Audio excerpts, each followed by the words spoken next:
আসসালামু আলাইকুম।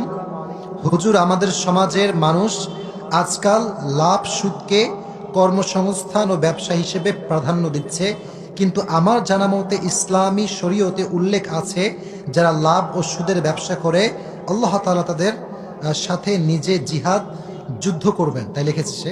আপনি যদি এই বিষয়ে হাসরের আলামত ও ভয়াবহ সম্পর্কে ব্যাখ্যা দিতেন তাহলে খুব ভালো হতো। আচ্ছা, এটা মুরব্বীদের জন্য খুব গুরুত্বপূর্ণ প্রশ্ন, যুবকদের জন্য খুব গুরুত্বপূর্ণ প্রশ্ন। শোনেন, যে সুদ খায়, মায়ের সঙ্গে জেনা করলে যে গুনাহ হয় সেই গুনাহ তার আমলনামায় লেখা হয়।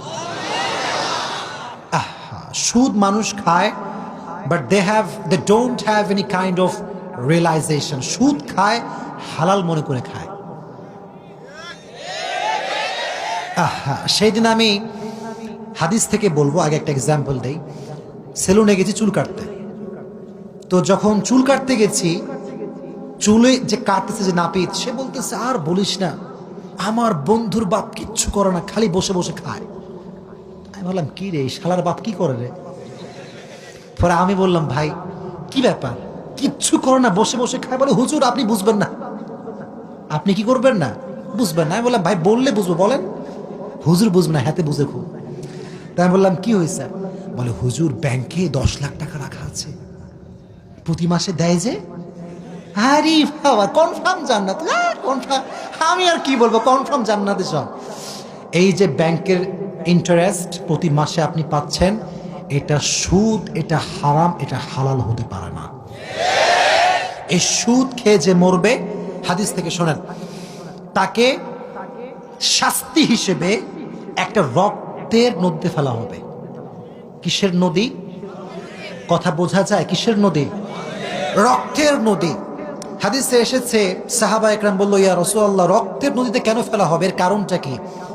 রাসূল করিম সাল্লাল্লাহু আলাইহি ওয়াসাল্লাম বললেন, এই সুদটা হচ্ছে এমন একটা ব্যবসা, ধনীরা সুদ নিয়ে গরিবদের রক্তগুলো চুষে চুষে চুষে চুষে খায়।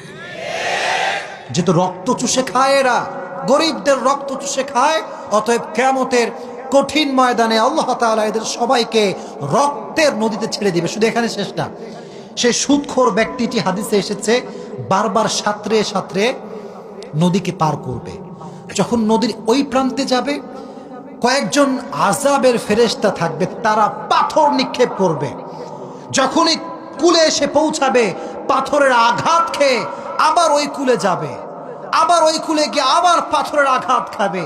এভাবে প্রতিনিয়ত সুদখোর ব্যক্তিকে নদী, রক্তের নদীতে ডুবিয়ে ডুবিয়ে মারা হবে, জীবিত করা হবে, মারা হবে, জীবিত করা হবে। এই শাস্তি until the day of judgement, কিয়ামত পর্যন্ত চলবে। জোরে কোন নাউজুবিল্লাহ।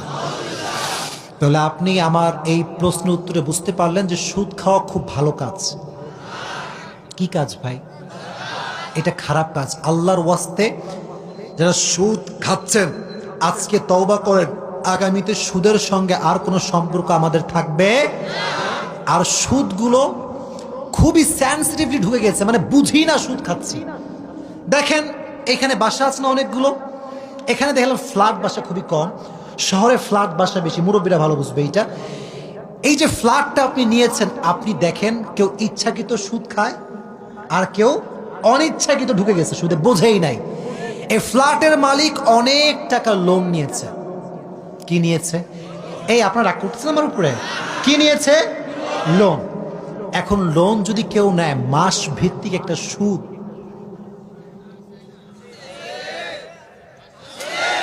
দেখেন পয়েন্টটা খুব ভালো করে বুঝবেন। এখন এই সুদটা কই থেকে সে পায়? যে ভাড়া নিছে, সে প্রতি মাসে ভাড়া দেয়, এখান থেকে সে সুদটাকে পরিশোধ করে। তাহলে আপনি ইচ্ছাকৃত সুদ না খেলেও অনিচ্ছায় আপনাকে ইহুদি খ্রিস্টানরা সুদের সঙ্গে সম্পৃক্ত করে দিয়েছে। আওয়াজ দিয়ে বলেন ঠিক কিনা? এই জন্য বাসা ভাড়ার পূর্বে সাবধান, খুবই সাবধান। কার বাসায় আপনি উঠছেন? সুদখোরের বাসায় উঠলে যে ভাড়া দিয়ে আপনি তাকে সুদ দিতে সাহায্য করবেন, কিয়ামতের কঠিন ময়দানে আল্লাহর বিচারের কাঠগড়ায় আপনাকে দাঁড়াতে হবে। আওয়াজ দিয়ে বলেন ঠিক কিনা? আল্লাহ পুরো সমাজটাকে সুদ মুক্ত করে দিক, পড়না আমিন। আল্লাহ পুরো সমাজটাকে ঘুষ মুক্ত করে দিক, পড়না আমিন। আল্লাহুম্মা সাল্লি আলা মুহাম্মাদ ওয়া আলা আলি মুহাম্মাদ।